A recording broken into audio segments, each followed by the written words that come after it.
তোমাদেরকে একটা আমি পরামর্শ দিই, তোমরা যারা রিলস ভিডিও বানাও, তোমরা 15 সেকেন্ড ও 30 সেকেন্ড এর ভিতরেই তোমরা রিলস ভিডিওগুলা বানানোর চেষ্টা করবে। এ ধরনের ভিডিওগুলা বেশি সাজেস্টে যায় ও বেশি ভাইরাল হয়। এটাই আমার একটা নতুন উদ্দেশ্য তোমাদেরকে বলার। তোমরা নতুন যারা ফেসবুকে ভিডিও বানাচ্ছ, তোমরা ধৈর্য হারালে হবে না, তোমরা ধৈর্য ধরে ভিডিও বানিয়ে যাও। একদিন ইনশাল্লাহ তোমাদেরও সফলতা অর্জন হবে।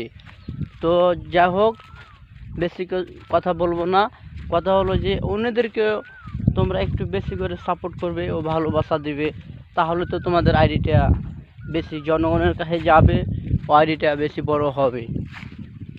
তোমরা এখনও যারা 1 বছর 2 বছর ধরে তোমরা ফেসবুকে কাজ করছো, কারণ হলো কোনটা, যে এখনও 1000 বা 1500 বা 500 ফলোয়ার, এর চেয়ে তোমরা ফলোয়ার বাড়তে পারছো না ও তোমাদের ফলোয়ার বাড়ছে না।